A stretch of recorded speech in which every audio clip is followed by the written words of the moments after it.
Segera download yang Quran disebut oleh Tadabbur, Al-Quran, dia meraih tafsir kebaikan. dalam genggaman Contoh, Anda. bulan Ramadan adalah bulan Al-Quran.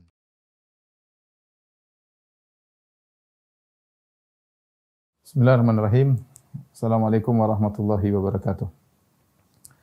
Alhamdulillahi ala ihsani wa syukru lahu ala taufiqihi wa amtinani wa asyhadu an la ilaha illallah wahdahu la syarika lahu ta'ziman li sya'nihi wa asyhadu anna Muhammadan abduhu wa rasuluhu da'ila ridwani. Allahumma shalli alaihi wa ala alihi wa ashabihi wa ikhwani. Para ibu-ibu yang dirahmati Allah Subhanahu wa taala dan juga para pemirsa dimanapun Anda berada. Pada kesempatan yang bahagia ini kita akan bahas suatu perkara yang sama-sama kita perlu belajar bagaimana bersyukur menghadapi musibah, ya, terutama di musibah pandemi kali ini. Saya rasa hampir setiap kita mengalami musibah dengan adanya pandemi ini, ya. Entah dari sisi ekonominya, entah dari sisi kehilangan keluarga yang dicintai, entah dari kesulitan untuk beraktivitas, ya. Dampak juga kepada anak-anak yang sulit untuk bersekolah dan banyak hal, ya, banyak hal yang merubah pola hidup kita dan juga merubah pola pikir kita dengan adanya pandemi ini. Ini adalah musibah. Dan yang kita akan bahas adalah bersyukur dalam musibah. Ini perkara yang sangat berat. Nah, sebelumnya tentu kita ketahui bahwasanya tabiat kehidupan dunia ini memang adalah adanya musibah, adanya ujian, adanya kesedihan. Ya, tidak ada di dunia ini orang yang hidup senang melulu, tidak ada. Semuanya orang pasti sedih. Pasti bersedih. Hari ini dia tertawa, besok dia bersedih. Pagi dia tertawa, sorenya dia menangis. Dan demikian, ya. Itu tabiat kehidupan, tidak bisa kita hindari. Di antara hikmahnya yaitu agar kita selalu merindukan kehidupan yang ada di sana, di akhirat, yang tidak ada kesedihan, tidak ada duka nestapa, tidak ada kegelisahan, ya. Ya, la khaufun alaikum wala antum tahzanun, tidak ada kekhawatiran, tidak ada kesedihan. Yang penghuni surga ketika masuk ke dalam surga, mereka berkata, alhamdulillahilladzi adhhaba 'annal hazan, inna rabbana laghafurun syakur. Mereka langsung berkata, segala puji bagi Allah yang telah menghilangkan segala bentuk kesedihan dari kami. Adhhaba 'annal hazan. Al-hazan di sini alif lam mencakup segala bentuk kesedihan. Ya. Dan itu hanya bisa ada kalau di surga. Selama kita hidup di atas muka bumi, kita akan mengalami suatu ujian, satu ujian ke ujian yang lain, dari kesedihan yang satu ke kesedihan yang lain. Meskipun di sela-sela dengan kegembiraan, dengan tawa, canda, tapi namanya kesedihan itu pasti selalu bersama seseorang. Ya. Cukuplah kata Imam Asy-Syafi'i rahimahullah taala, mihanuz zamani katsiratun la tanqadi wa sururuhu ya'tika kal a'yadi. Kata Imam Syafi'i rahimahullah taala bahwasanya ujian kehidupan itu, ya, katsirah, banyak, tidak berhenti. Satu nanti di sela-sela dengan kegembiraan, canda tawa, kemudian sedih lagi, terus wa sururuhu ya'tika kal a'yadi, dan kesenangan datang sesekali, seperti hari Id yang juga datang sesekali. Ini gambaran bagaimana banyaknya ujian yang dihadapi oleh Al-Imam Syafi'i rahimahullahu ta'ala. Dan Allah Subhanahu wa taala telah berfirman, laqad khalaqnal insana fi kabad. Sungguh kami telah menciptakan manusia dalam kondisi susah payah. Dalam menghadapi kepayahan, yukabid. Ya, dia menghadapi berbagai macam kepayahan dalam kehidupan di dunia ini. Apakah dia sebagai seorang kepala rumah tangga, ya, berusaha mencari nafkah, tuntutan keluarga, ya. Anak-anak harus sekolah, istri harus dikasih makan, ya. Ataukah dia sebagai seorang ibu rumah tangga, yukabidul hayat, menghadapi kehidupan dengan susah payah, ngurusi anak-anak, ya. Termasuk ngurusi suami, terkadang harus berhadapan dengan mertua, dengan tetangga, ya. Atau dia sebagai seorang pejabat, juga tidak mudah menghadapi urusan yang begitu banyak, ya, membuat dia kadang tertawa, sering bersedih. Ataukah dia sebagai raja, tidak ada yang luput dari namanya ujian, tidak ada yang luput daripada kesedihan. Dan di antara Allah berikan kali ini ujian yaitu wabah ya, Covid ya. Subhanallah menimpa semuanya. Ya. Kepiluan, kesedihan menimpa semuanya tanpa pandang bulu. Siapapun dia ya. Ya. Oleh karenanya kita ingin belajar bersyukur. Saya juga mau belajar, bukan cuma antuna sekalian. Bagaimana kita bersyukur di era musibah yang sedang kita hadapi bersama ini di masa pandemi. Sebelumnya saya akan menyampaikan perkataan Ibnu Qayyim rahimahullahu taala. Ibnu Qayyim dalam kitabnya Iddatus Sabirin rahimahullahu taala berkata bahwasanya sikap menghadapi musibah ada 4. Menghadapi musibah ada 4 tingkat. Dan ini juga disampaikan oleh Syekh Utsaimin rahimahullahu taala, tapi beliau didahului oleh Ibnu Qayyim rahimahullahu taala. Yang pertama adalah al-jaza. Al-jaza itu marah-marah, ya. Tidak sabar, marah-marah. Tidak sabar. Protes, ya.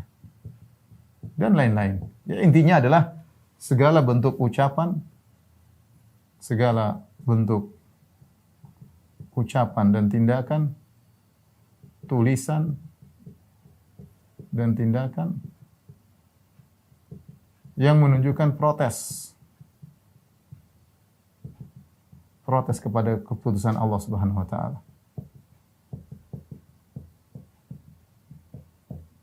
Banyak. Terkadang bentuk ucapan dan tindakan tersebut dia langsung kepada Allah. Ya Allah, kenapa kau begini? Ini contoh, dia langsung kepada Allah. Terkadang tidak kepada Allah, tapi kepada dirinya, seperti merobek-robek baju, mencabik-cabik rambut, berteriak-teriak. Laisa minna man darabal khududa wa syaqqal juyuba wa da'a bid'awal jahiliyah. Kata Nabi sallallahu alaihi wasallam, bukan dari golongan kami. Tatkala terkena musibah dia robek-robek bajunya, syaqqal juyub, itu robek baju-bajunya. Kemudian dia wa darabal khudud, dia pukul-pukul pipinya dan menyeru dengan seruan jahiliyah. Terkadang yang jadi korban adalah ya istrinya, suaminya, anaknya, orang terdekatnya diungkapkan. Terkadang kepada benda-benda di sekitarnya, dia banting sana, banting sini. Ini perlu dicatat ya. Pelajaran bagi kita semua. Itu segala bentuk ucapan, tulisan dan tindakan yang menunjukkan protes kepada keputusan Allah. Ini bisa jadi langsung kepada Allah. Bisa jadi langsung ditujukan kepada Allah. Jadi ini sangat berbahaya. Ya. Ya Allah, kenapa engkau begini? Ya Allah, kenapa engkau begini? Ini contoh langsung kepada Allah. Terkadang kepada tidak langsung. Tapi sebenarnya menunjukkan dia protes. Tidak langsung kepada Allah. Tapi kepada siapa? Kepada terkadang dirinya sendiri.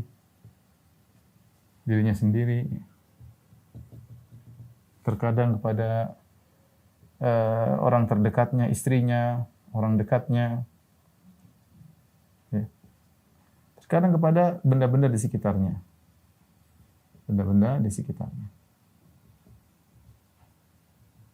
Betapa banyak dari kita ketika terkena musibah,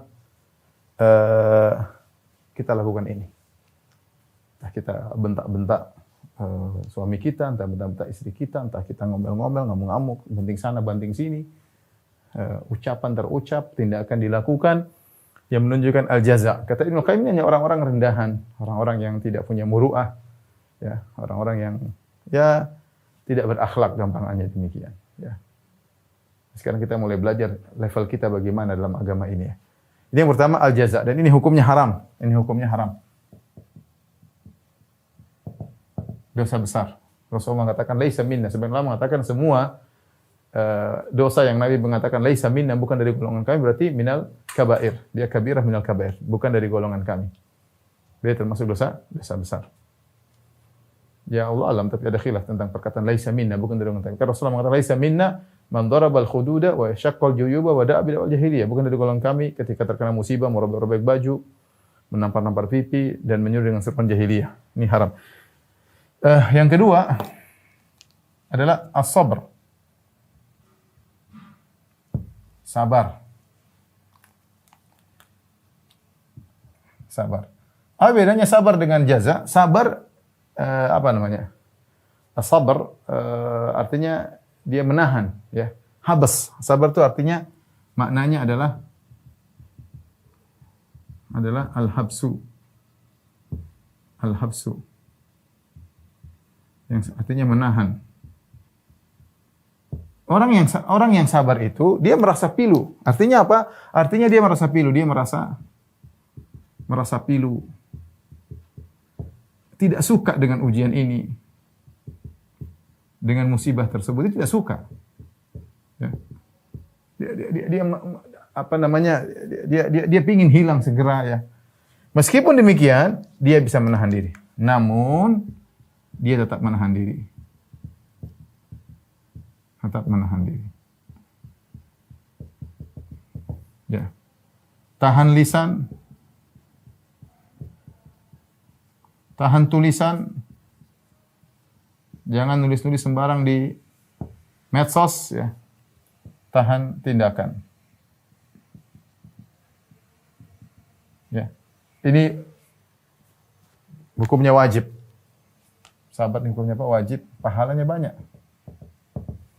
Pahalanya besar sekali. Pahalanya sangat besar. Seorang diuji dengan apa yang dia tidak sukai, dia menahan diri. Ya. Dia menahan diri. Dia berangan-angan seandainya tidak terjadi. Tapi dia tahan dirinya. Dia tidak ungkapkan kata-kata yang menunjukkan tidak sabar. Dia tidak membanting sana, banting sini. Dia tidak teriak-teriak. Dia tahan dirinya. Ini wajib. Wajib. Dan ini pun berat. Hanya orang-orang terpilih yang bisa melakukannya. Makanya kata Nabi SAW, apa namanya, tidak ada yang apa namanya, ata'an syai'un awsa, ya, wa ahsan atau aktsar minas sabar, ya. Maknanya hadis tersebut, Nabi tidak ada sesuatu pun Allah berikan anugerah yang lebih luas daripada kesabaran, ya. Sabar itu adalah anugerah yang luas. Orang kalau diberi kesabaran, dia telah diberi anugerah yang sangat besar, ya. Kemudian Ibnu Qayyim menyebutkan yang ketiga, yaitu adalah ar-ridha. Ridha yaitu ridha. Ini marhalah lebih tinggi daripada sabar. Ridha itu bagaimana? Artinya dia rela. Kalau bahasa kita apa? Rela. Dia tidak membenci ujian tersebut.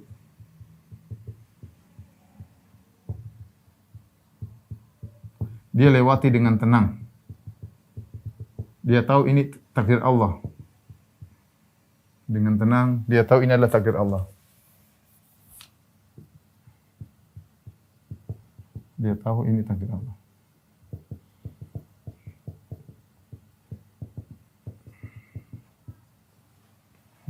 Ya.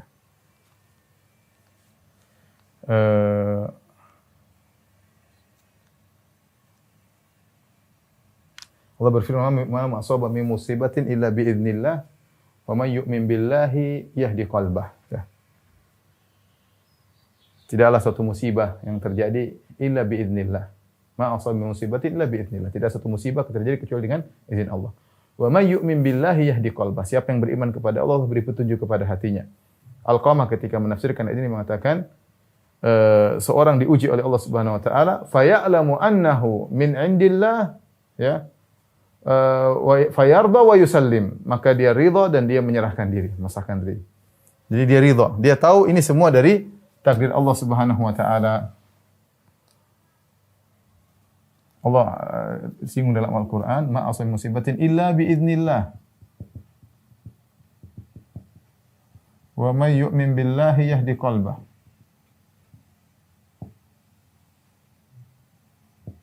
Tidak ada musibah kecuali dengan izin Allah Subhanahu wa taala. Dan siapa yang beriman kepada Allah, ini maksudnya dia ridha. Beriman kepada Allah, ridha, pasrah. Tanpa kebencian, yahdi qalbah, Allah akan beri petunjuk kepada hatinya. Allah beri petunjuk kepada hatinya. Ditambah imannya.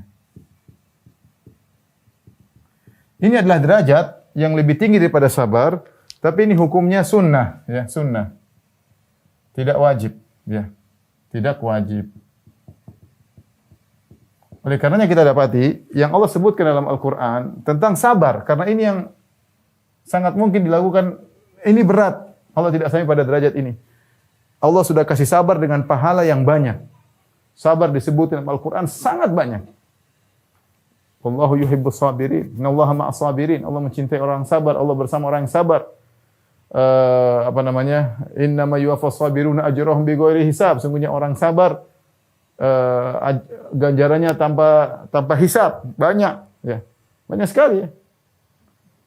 Banyak sekali. Wasta'inu bis sabri was salat. Jadikanlah sabar dan salat sebagai penolongmu ya. Wasbir kama sabar ulul azmi minar rusul. Bersabarlah sebagaimana para rasul yang sabar. Banyak sekali. Wasbir fama sabruka illa billah. Bersabarlah dan sabar dari Allah Subhanahu wa taala. Terlalu banyak ayat. Allah mencintai orang bersabar, Allah bersama orang yang bersabar, Allah menyuruh untuk bersabar, Allah menyuruh sabar dijadikan penolong, Allah suruh mencontohi orang yang bersabar. Ya ayyuhalladzina amanu sabiru wasabiru. Ya wahai orang beriman bersabarlah dan tingkatkanlah kesabaranmu. Allah suruh sabar. Sabar dalam menjalankan ibadah banyak sekali. Kalau ayat banyak sekali tentang sabar. Dan itu ibadah yang mulia. Ridha, makanya seorang kalau sudah sampai tahapan ini sudah luar biasa. Ya. Sudah pada tahapan sabar luar biasa. Ya. Manusia mana yang sangat sulit mencapai ridha? Biasanya orang kalau kena musibah seakan-akan tidak terima. Mobilnya hilang, berat dia tidak, kenapa? Dia kayak seandainya tidak hilang ya, anaknya meninggal, berat. Kebanyakan orang cuma sampai pada derajat sabar. Untuk derajat ridha, dia tenang. Sudah takdir Allah Subhanahu wa taala. Ya, sudah takdir Allah Subhanahu wa taala. Ini ridha. Ada derajat lebih tinggi daripada ini kata Ibnu Qayyim rahimahullahu taala, yaitu asyukur. Bersyukur. Nah, ini yang lebih berat lagi. Bersyukur. Hanya orang-orang istimewa yang bisa demikian. Makanya saya bilang judul kajian kali ini sangat berat. Bersyukur di masa pandemi, tapi kita berusaha belajar. Bisa jadi suatu saat kita syukur, mungkin kita dalam kondisi lain turun pada derajat ridha, terkadang dalam kondisi lain dalam derajat sabar, terkadang dalam kondisi lain derajat jaza.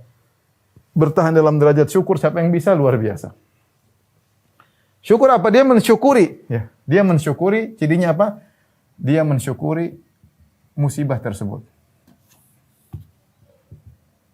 Menyukuri ya musibah tersebut. Baginya musibah tersebutlah nikmat yang datang dalam bentuk bala. Baginya musibah tersebut adalah nikmat yang datang dalam bentuk bala. Bala. Tapi dia tahu itu nikmat. Sehingga dia mensyukuri. Artinya dia mensyukuri. Jadi kalau dia mensyukuri itu maksudnya apa? Cirinya dia tidak harus pergi dari. Dia merasa tidak apa, tidak ada masalah. Dia syukuri kok. Ini nikmat yang Allah bawakan dalam bentuk apa namanya? Bala. Inilah 4 tingkatan yang disebutkan oleh Ibnu Qayyim dalam kitab Idatus Sabirin, disebutkan oleh Syekh Utsaimin rahimahullahu taala. Dan kita tahu tingkatan yang paling berat adalah bersyukur. Dia di atas daripada ridha. Jadi syukur ini adalah, ini juga hukumnya tentu sunnah ya. Tidak wajib. Syukur itu adalah sabar plus syukur. Ya. Dalam hal ini sama dengan sabar plus ridha plus ridha. Ya. Iya. Syukur adalah sabar plus ridha ya. Kemudian naik pada derajat syukur. Naik pada derajat syukur. Jadi orang yang sudah syukur, dia pasti sudah ridha. Kalau kita bikin himpunan ya, maka ada namanya sabar. Kemudian himpunan yang lebih kecil lagi adalah ridha. Himpunan yang lebih kecil lagi. Irisan yang paling kecil adalah syukur. Kira-kira demikian. Sabar, ridha, syukur. Dan ini semakin sedikit orang-orang anggotanya karena semakin sulit. Siapa yang sudah syukur, berarti dia sudah melewati sabar dan sudah melewati ridha. Pembahasan kita, bagaimana cara kita bersyukur? Ini materi kita ya. Terus Ustadz, gimana cara bersyukur? Gimana caranya? Ini yang mau kita bahas. Insya Allah setelah ini kita sama-sama belajar insya Allah Ta'ala. Tolong dihapus. Kembali lagi, ibu-ibu yang dirahmati Allah Subhanahu Wa Ta'ala, pembahasan kita pada siang hari ini adalah bagaimana belajar bersyukur di masa pandemi. Ya, kiat-kiat bersyukur. Dan sama-sama ya saya belajar, Antuna juga belajar, para pemirsa juga belajar. Karena kita jangan sampai, yang penting jangan sampai jaza. Kalau jaza ini sudah kita gagal berarti dalam ujian ini gagal. Tapi kalau masih sabar, masih bersyukur, bisa bersabar, alhamdulillah. Kalau sampai ridho, maka luar biasa. Ya. Kalau sampai syukur, maka lebih lagi luar biasa. Oleh karenanya, sebelum saya sampaikan kiat-kiat bersyukur, saya akan sebutkan 2 contoh manusia yang Allah sebut dalam Al-Quran, yang penuh dengan ujian, tapi mereka bersyukur.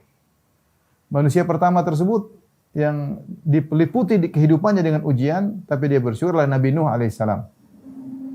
Nabi Nuh alaihissalam. Kata Allah Subhanahu wa taala, subhanalladzi asra bi 'abdihi lailan minal masjidil haram ilal masjidil aqsa alladzi barakna haulahu linuriyahu min ayatina innahu samiul basir wa ataina Musal kitaba wa ja'alnahu hudan li bani Israil alla tattakhidhu min duni wakila dzurriyyatan man hamalna ma'a Nuh innahu kana 'abdan syakura. Allah menyebutkan tentang bahwasanya Bani Israil adalah dzurriyyatan man hamalna ma'a Nuh, adalah keturunan dari orang-orang yang bersama Nabi Nuh di kapal yang Allah selamatkan mereka. Setelah itu Allah menyebut tentang Nabi Nuh, kata Allah, innahu kana 'abdan syakura, sungguhnya Nabi Nuh adalah hamba yang pandai bersyukur. Syakur yaitu suka bersyukur kepada Allah Subhanahu wa taala. Nabi Nuh alaihissalam suka bersyukur kepada Allah Subhanahu wa taala. Ini perkara yang subhanallah saya pikir sangat menakjubkan. Apakah dia dikasih nikmat banyak sehingga dia pandai bersyukur? Tidak, malah dia dikasih banyak ujian. Banyak dikasih ujian, maka dia menjadi hamba yang bersyukur. Apa saja ujian Nabi Nuh? Sudah sampai kita kisahkan dalam kisah Nabi Nuh. Di antaranya berdakwah lama banget. Wa laqad arsalna Nuhan ila qaumi falabitha fihim alfa sanatin ila khamsina aman. Kami utus Nuh kepada kaumnya, kemudian dia diam di kaumnya berdakwah 950 tahun, lama. Beriman, kaumnya bukan kaum baik-baik, brengsek semua ya. Wa inni kullama da'awtum litaghfira lahum ja'alu asabi'ahum fi adhanihim wastaghshaw thiyabahum. Setiap aku dakwahi mereka, ya, ja'alu asabi'ahum fi adhanihim, mereka masukkan jari mereka di telinga mereka supaya tidak dengar apa yang aku ucapkan. Wastaghshaw thiyab, mereka tutup wajah mereka dengan kain, tidak ingin melihatku. Subhanallah. Ya. Wa asarru, dan mereka terus ngeyel. Ya. Dan mereka sombong dan angkuh. Itulah kaum Nabi Nuh alaihissalam. Tentu ini sudah kita bahas ya. Tapi intinya kata Allah, ma amana ma'ahu illa qalil. Tidak beriman kepada Nabi Nuh kecuali sedikit. Pendapat yang paling kuat mengatakan yang paling banyak, jumlah paling banyak dari sekian pendapat adalah pengikutnya 80 orang. 80 orang sangat sedikit dengan dakwah 950 tahun. Kalau kita rata-ratakan berarti satu orang didakwai 11 tahun baru dapat hidayah. Ya. Subhanallah. Inilah yang diajarkan Nabi Nuh. Kemudian apa ujian berikutnya? Nabi Nuh alaihissalam istrinya kafir. Ya. Wa daraballahu mathalan lil ladzina kafaru imra'atan Nuh wa imra'atan Lut. Kanata tahta 'abdaini min ibadina salihaini fa khanatahuma falam yughni anhuma min Allahi syai'a qila dukhulan nar ma'a dakhilin. Allah beri perumpamaan kepada orang kafir tentang istri Nabi Lut, istri Nabi Nuh. Dua-duanya kafir. Bayangkan ujian Nabi Nuh berdakwah, istrinya menemaninya, orang rumah saja tidak beriman kepada dia. Bayangkan seorang ustaz berdakwah, istrinya kemudian tidak usah kafir, tidak pakai jilbab misalnya. Dia ngomongin jilbab, dia ngomongin istrinya enggak pakai jilbab. Apa yang dia omongkan diselisih sama istrinya. Kira-kira gimana? Kira-kira dicercaan, kamu aja banyak omong, istrimu tidak bisa kau dakwahi. Itu ujian berat bagi seorang dai. Ya, bukannya dia tidak dakwah, dia sudah dakwah tapi tidak mampu, istri tidak mau berubah, mau diapain? Tidak mudah kemudian asal cerai, asal lepas, anak-anak banyak, macam-macam banyak pertimbangan. Lebih itu daripada itu, anaknya kafir. Anaknya kafir. Nabi diujian dengan ujian, ya. Anaknya kafir. Sampai Nabi Nuh dakwahi di akhir kesempatan terakhir supaya siapa tahu anaknya sadar. Ya bunayya arkam ma'ana wa la takum ma'al kafirin. Wahai anakku, naik di atas kapal, jangan termasuk orang kafir. Anaknya dengan sombongnya mengatakan, qala sa'awi ila jabalin ya'simuni minal ma'. Wahai Nuh, saya akan pergi ke puncak gunung, selamatkan aku dari air bah ini. Qala la asimal yaumin amrillah illa man rahim. Tidak ada yang bisa selamat wahai putraku kecuali yang Allah rahmati. Nabi Nuh ngomong terus, tahu wahala bainahumal mauju fa kana minal mughraqin. Tahu ada ombak meninggal. Lihat ujian dihadapi oleh Nabi Nuh. Diajak oleh kaumnya. Wa kullama marra alaihi mala'un min qaumihi sakhiru min. Setiap Nabi Nuh bikin kapal, ada yang lewat ngejek, Nuh, kamu ngapain bikin kapal? Ini musim kemarau bikin kapal, kok ngapain? Sudah enggak dakwah lagi, jadi tukang kayu, diejek. Seandainya diejek setahun, 2 tahun, dengan 950 tahun. Nabi Nuh. Dan subhanallah yang ngejek itu bukan cuma kakek, anaknya, cucunya, buyutnya. Sampai Nabi Nuh berkata, wala yalidu illa fajiran kafara. Mereka tidak melahirkan kecuali fajir dan kafir. Artinya apa, yang ngejek Nabi Nuh itu bukan cuma satu generasi. Kan dia punya kawin, punya anak, kemudian anaknya juga ikut ngejek. Anaknya punya anak, punya cucu, dia ikut ngejek juga. Cucu punya buyut ikut ngejek. Subhanallah. Luar biasa. Berat yang dihadapi oleh Nabi Nuh. Tapi apakah Allah tidak mengatakan innahu kana 'abdan sabura?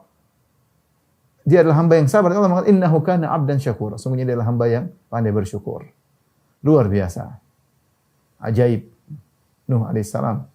Tengah ujian yang saya tidak tahu kalau menimpa kepada seorang dai di zaman sekarang. Tapi dia adalah hamba yang bersyukur. Bukan hamba yang bersabar, kata Allah. Tentu dia bersabar tentunya. Tapi dia melewati lebih daripada itu menjadi hamba yang bersyukur. Ini Nabi Nuh. Contoh yang kedua yang Allah sebutkan di dalam Al-Quran adalah Nabi Ibrahim alaihissalam. Ibrahim alaihissalam ujian juga banyak. Allah mengatakan, Inna Ibrahim dalam surat An-Nahl, Inna Ibrahim kana ummatan qanitan lillah hanifa wa lam yakun minal musyrikin. Syakiran li an'umih ijtabahu hadahu ila siratim mustaqim. Kata Allah, sungguhnya Ibrahim adalah ummah. Kana ummatan qanitan lillah. Dia adalah seorang panutan, mimpin. Qanitan lillah, rajin ibadah. Beribadah karena Allah Subhanahu wa taala. Hanifan, condong jauh daripada kesyirikan, condong kepada tauhid, jauh dari kesyirikan. Walam yakun minal musyrikin, tidak pernah syirik sama sekali. Kemudian kata Allah sifat berikutnya, syakiran li an'umih. Dia mensyukuri nikmat-nikmat Allah Subhanahu wa taala. An'umih adalah jam'ul qillah. Kalau kita belajar nahwu, dia adalah jam'ul qillah, yaitu jamak yang menunjukkan kurang daripada 10. Wazannya af'ul, ya. Beda dengan ni'am. Kalau ni'am itu jam'ul kasrah. Tapi jam'ul qillah, ya.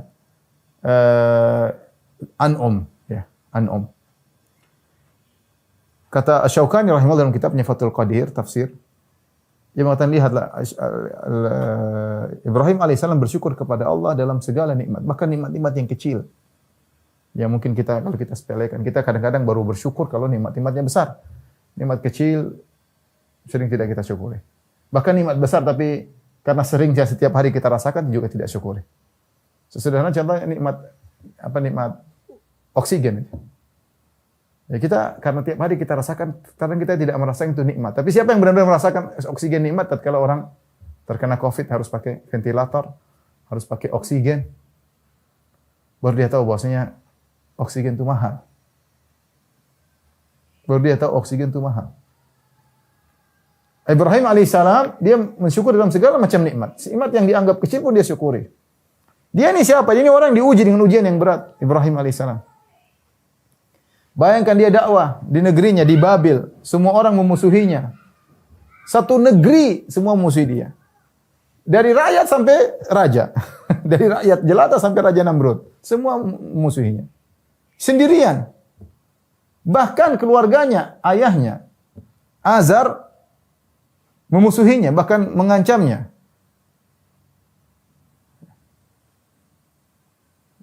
La illam tantahi la arjumannaka wahjurni maliya. Kalau kau tidak berhenti dakwah melulu wahai Ibrahim, saya akan rajam kamu. Bayangkan ayahnya ngancam untuk bunuh dia.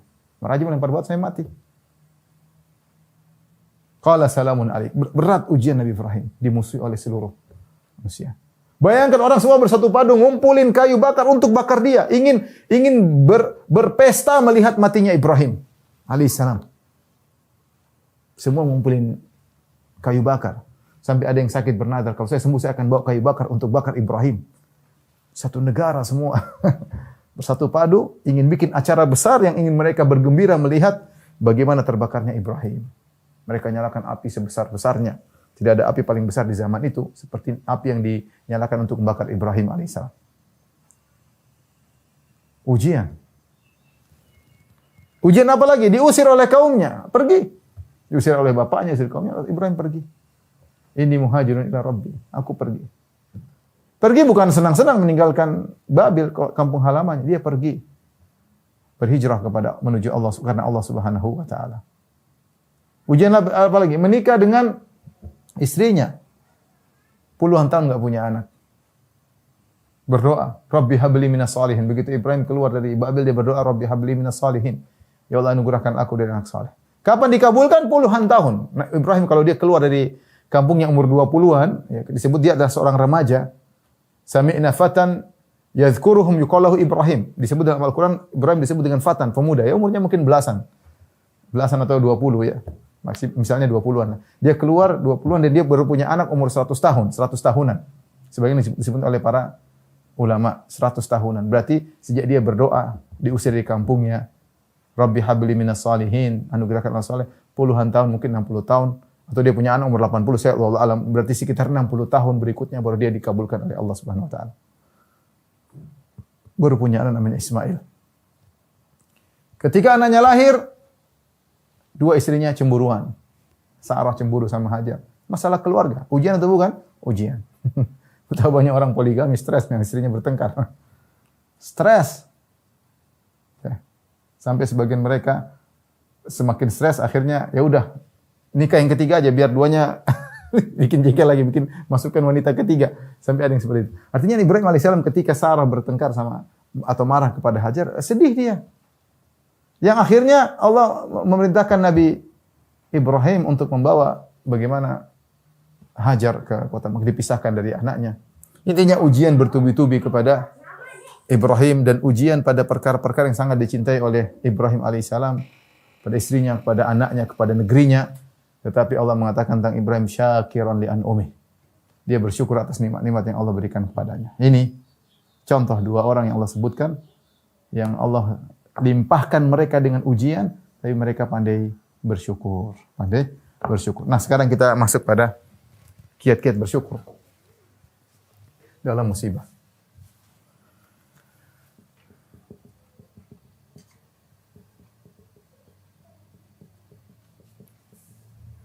Saya akan sebutkan kurang lebih 5 poin yang disebutkan oleh Jamaluddin Al-Qasimi dalam kitabnya Mau'izatul Mu'minin. Ada kiat bersyukur dalam musibah.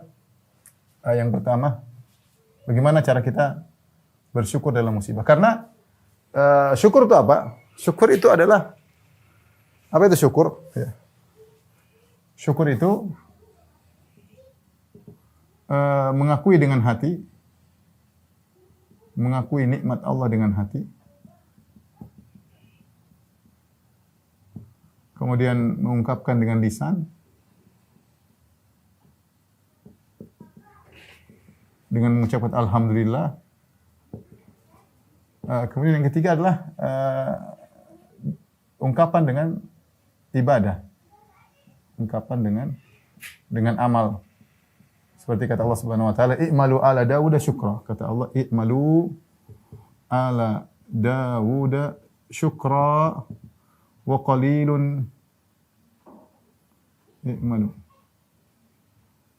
wa qalilun min ibadiyasy syakur." Kata Allah, beramalah wahai keluarga Daud karena bersyukur kepada Allah dan hanya dari sedikit dari hamba-Ku yang bersyukur. Oleh karenanya namanya bersyukur itu harus mengakui nikmat Allah dengan hati. Harus mengakui nikmat Allah dengan hati. Nah, untuk mengakui nikmat Allah dengan hati, bahwasanya kita sedang dalam nikmat, ini perlu perenungan.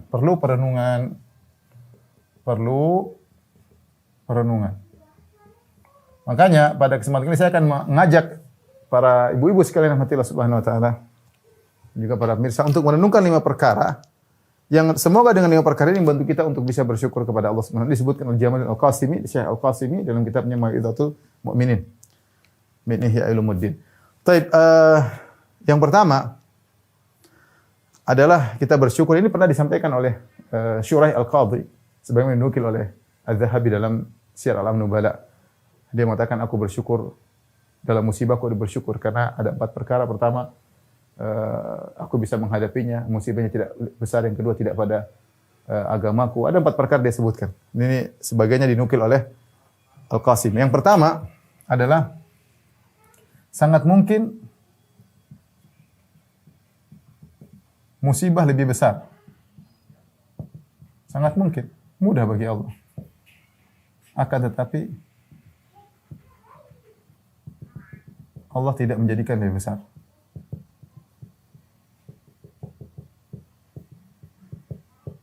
Lebih berat.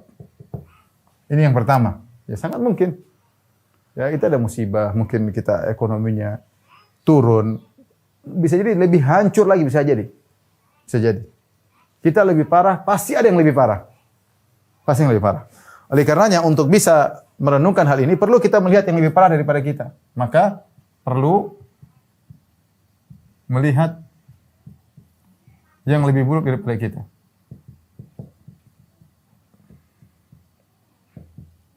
Contoh ya, contoh. Kita misalnya penjual apa mungkin. Taruhlah kita penjual kaki lima. Berat. Dengan di antara dampak pandemi, PPKM kita nggak bisa jualan. Akhirnya beberapa hari mungkin kita susah. Ya. Itu menyedihkan.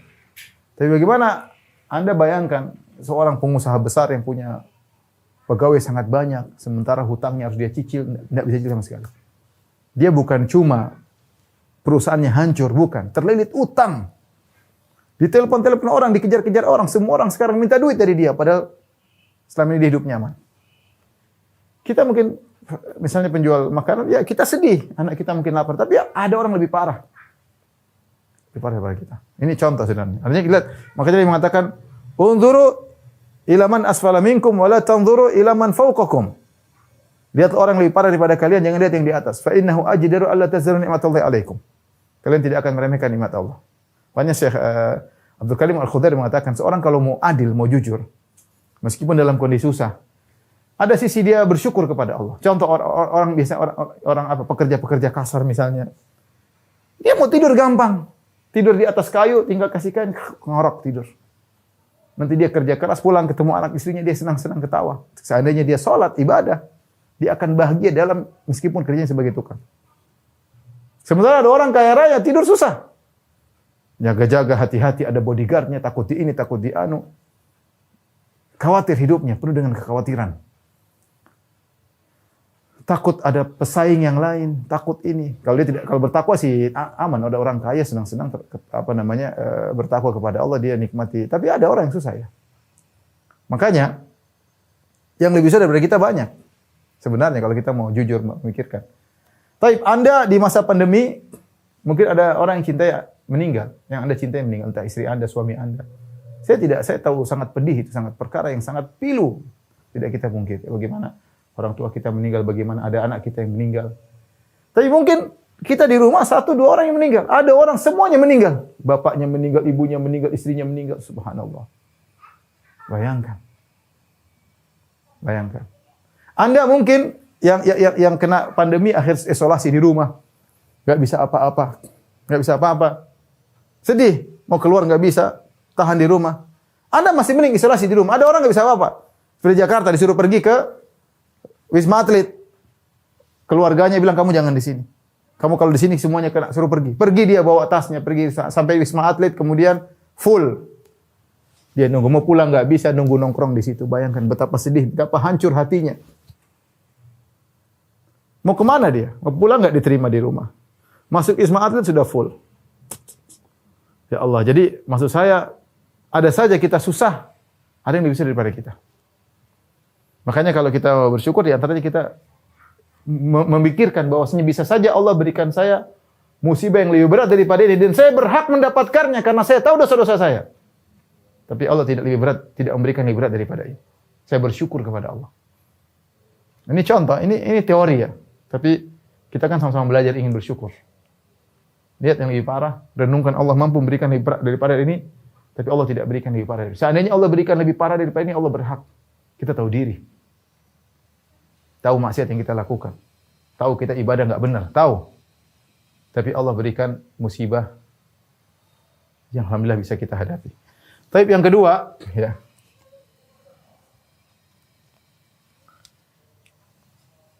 Kita bersyukur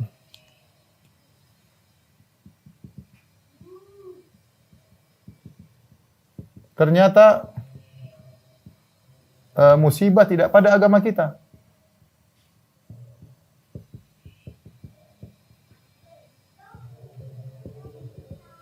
Artinya apa? Kita dapat musibah tetap sholat, alhamdulillah. Alhamdulillah kita tetap sholat, tetap puasa. Alhamdulillah. Di tengah pandemi tetap sholat, alhamdulillah. Tetap puasa, alhamdulillah. Masih ada bisa sedekah sedikit-sedikit. Sedekah sedikit-sedikit. Alhamdulillah. Masih bisa ngaji, alhamdulillah. Masih bisa ngelayani suami, alhamdulillah.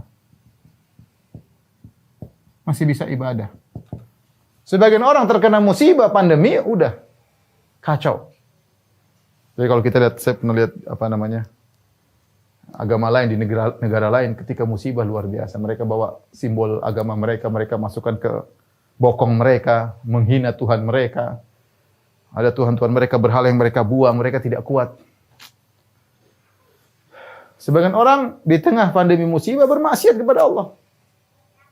Malas ibadah, malas ya. Itulah alhamdulillah orang Indonesia, alhamdulillah. Secara umum ada musibah kembali kepada Allah. Secara umum ya, saya lihat seperti itu, kembali kepada Allah, ingat. Ini sebagian ini tambah parah. Di tengah-tengah musibah malah nimbun barang misalnya, di tengah-tengah musibah malah korupsi, di tengah-tengah musibah malah nipu orang, ya, ada saja. Ya, itu namanya musibah dalam agama. Dan di antara doa Nabi sallallahu alaihi wasallam, "Wala taj'al musibatana fi dinina." Jangan lupa baca ya. Ya. Doa Nabi sallallahu alaihi wasallam, "Wala taj'al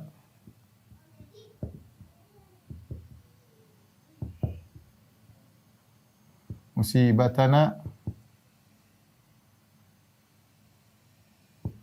fi dinina." Ya Allah, jangan kau jadikan musibah pada agama kami. Ya. Kita bersyukur musibah bukan pada agama. Alhamdulillah. Mungkin duit kurang. Mungkin anak sakit, mungkin kita sakit, tapi alhamdulillah masih ibadah, masih bisa baca Quran, masih bisa ibadah, alhamdulillah, masih bisa puasa, alhamdulillah. Karena musibah pada dunia tidak ada artinya. Dunia datang dan pergi. Allah kasih, nanti pergi, Allah kasih lagi. Jangan khawatir, cepat atau lambat. Yang penting agama kita bisa kita jaga. Yang berikutnya, ya, ini diantara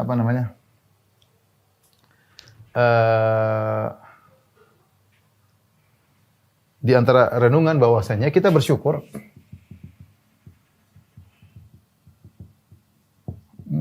musibah didahulukan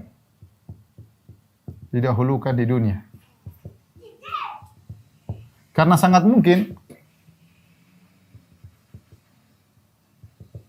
Allah mengakhirkan hukuman di akhirat.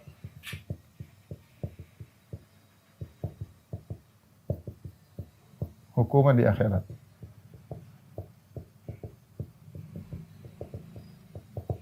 Apa kata Nabi SAW dalam hadis?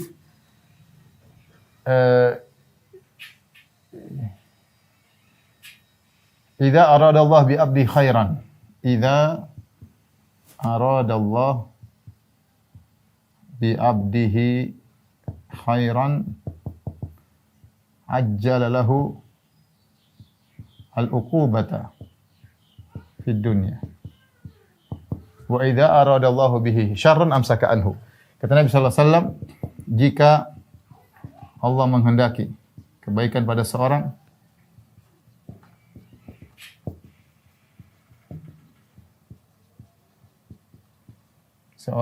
Allah segerakan hukumannya di dunia.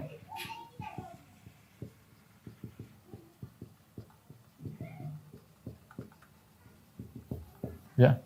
Kita bersyukur alhamdulillah. Anggap saja ini hukuman yang disegerakan. Anggap saja ini hukuman yang disegerakan. Anggap saja ini apa? Hukuman yang dicicil, hukuman disegerakan. Yang disegerakan. Kenapa? Karena bagaimanapun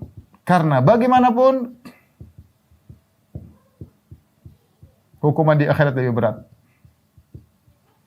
Di akhirat lebih berat. Di akhirat lebih berat.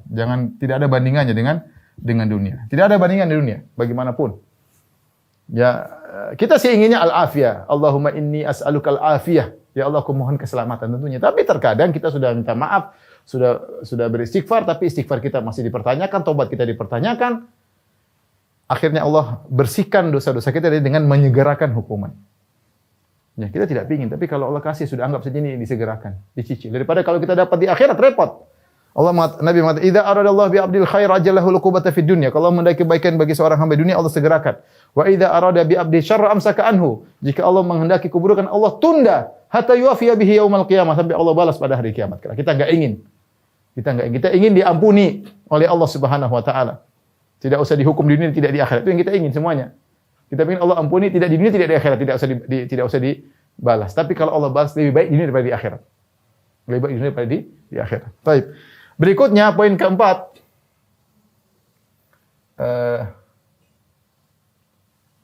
Agar kita bersyukur, ya. Bagaimana? Kita yakin ini semua sudah dicatat. Dicatat di Lauhil Mahfuz. Tidak bisa kita hindari. Di Lauh Al-Mahfuz. Tidak bisa dihindari. Akan menimpa kita. Mau cepat atau lambat akan menimpa kita. Cepat atau lambat akan mengenai kita. Kata di antara beriman kepada takdir, annama asabaka lam yakun liyukhti'ak. Engkau harus yakin annama asabaka lam yakun liyukhti'ak.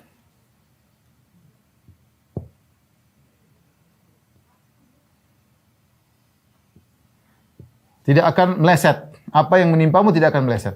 Ma asaba min musibatin fil ardi wala fi anfusikum illa fi kitabim min qabli an nabra'aha. Dalam surat Al-Hadid kata Allah, tidak ada satu musibah pun yang menimpa pada dirimu maupun di atas muka bumi. Fil ardi wala fi anfusikum. Musibah apa saja di atas muka bumi ini. Dan juga yang menimpa dirimu illa fi kitabin, kecuali di Lauhil Mahfuz min qabli an nabra'aha, sebelum kami wujudkan. Taib. Kalau Anda tahu bahwasanya musibah tersebut cepat atau lambat akan pasti kena Anda, alhamdulillah sudah kena sekarang. Sudah tenang, berarti yang terjadi sudah kena.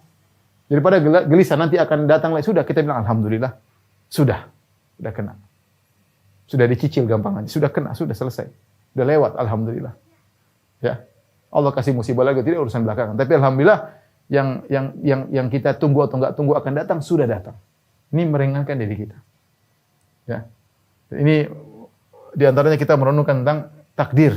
Ini pengaruh takdir dalam bersyukur, ya. Ini pengaruh takdir luar biasa. Pengaruh beriman kepada takdir.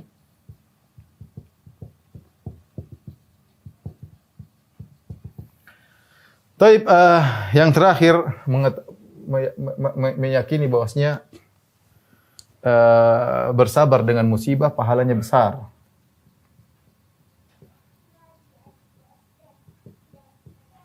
Pahalanya besar. Pahalanya besar. Sehingga kita yakin seandainya pahala yang kita dapat, seandainya tidak jadi musibah, lebih kecil. Pahala yang kita dapat, seandainya tidak terjadi musibah, tentu lebih kecil. Nah, kita tahu ini pahalanya besar. Insyaallah ini Allah hendak baik, pahala kita besar, kita bersabar dengan musibah ini, ya. Ini di antara renungan-renungan agar kita bersyukur disampaikan oleh Syekh Jamaluddin Al-Qasim dalam kitabnya Mau'izatul Mu'minin. Mungkin ada beberapa yang saya mau tambahkan, insyaallah setelah ini, ya. Tolong di foto. Ibu yang dirahmati Allah Subhanahu wa taala, ada beberapa hal yang mungkin bantu kita untuk bisa bersyukur di masa pandemi ini ya, membantu kita untuk bersyukur. Yang pertama jangan lupa berdoa kepada Allah Subhanahu wa taala agar kita bisa ridho.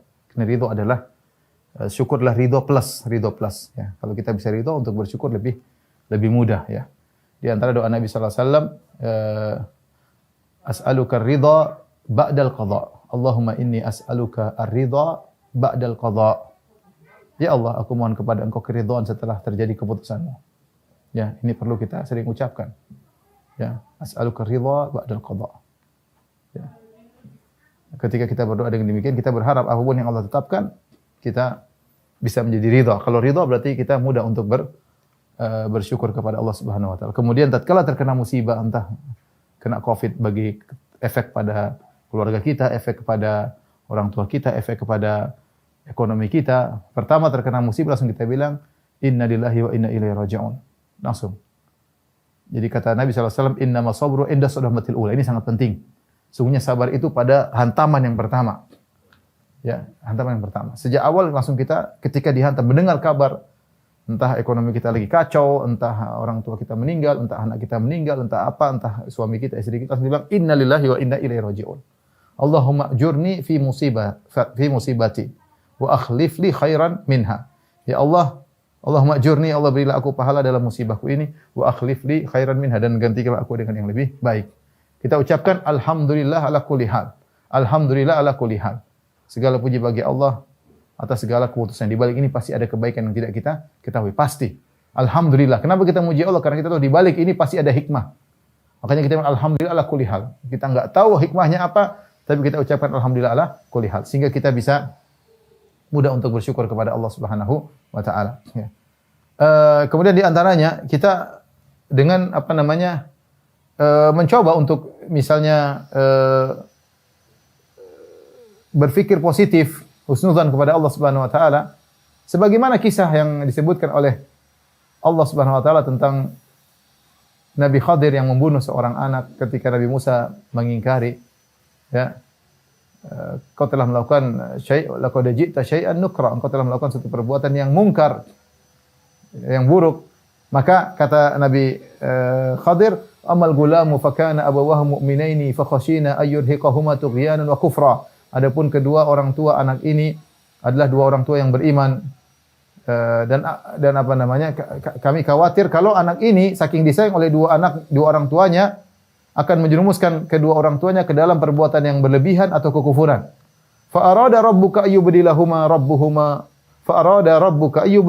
rabbuhuma khairan minhu zakatan wa aqraba ruhma. Maka Allah Subhanahu wa taala ingin menggantikan anak ini dengan yang lebih baik dan lebih sayang kepada keduanya, yang tidak menjerumuskan keduanya dalam kemaksiatan dan tidak menjerumuskan dalam kekufuran. Lihatlah, kedua orang tua ini ketika anaknya didengar mungkin meninggal, apalagi dibunuh oleh orang, tentu dia bersedih. Tetapi kalau dia pikir di balik itu, anak ini meninggal dalam kondisi tidak punya dosa, alhamdulillah. Bahkan mungkin bisa memberi syafaat pada hari kiamat kelak. Dan ternyata Allah gantikan dengan anak lebih baik. Dia dapat berapa keuntungan, bayangkan. Pertama, keuntungan dia diuji dan dia sabar. Kedua, anak ini alhamdulillah mungkin menguntungkan dia pada hari kiamat kelak karena tanpa dosa meninggal dunia. Ya, kemudian yang ketiga, ternyata Allah gantikan dengan anak yang lebih baik. Ya, karena anak ini kalau besar ternyata bikin masalah. Ini hal-hal yang di luar pada daripada nalar kita, tapi itu mungkin terjadi. Nah, kita pikirkan kepada hal-hal yang di sekitar kita. Contoh, mungkin kita punya kakak lah, atau kita punya adik lah, atau kita punya ayah, kita punya ibu sakit misalnya. Sakit parah, kemudian kena Covid, kemudian meninggal dunia. Kita bilang ya kita hanya husnudzan, kita bilang subhanallah. Alhamdulillah dia meninggal dengan Covid dengan sabar. Dia salat, semoga dia mendapatkan pahala syahadah, pahala syahid dengan sabar ketika menghadapi Covid ya. Ya, ketika menghadapi Covid. Sementara orang saja yang ketika terkena Covid di negerinya dia bersabar, muhtasiban, berharap kepada Allah Subhanahu wa taala, apa yang terjadi pada dia diterima, maka dia akan mendapatkan pahala syahid. Bagaimana yang sudah terkena kemudian dia bersabar menghadapinya dengan mengembalikan kepada Allah, maka mati syahid. Jadi Allah ingin memberikan dia pahala ganjaran yang besar. Oleh karenanya Allah mentakdirkan orang-orang saleh mendapati ujian yang berat. Lihatlah bagaimana Nabi SAW diracuni, kemudian meninggal karena racun tersebut setelah 3 tahun ya. Dengan sebab apa?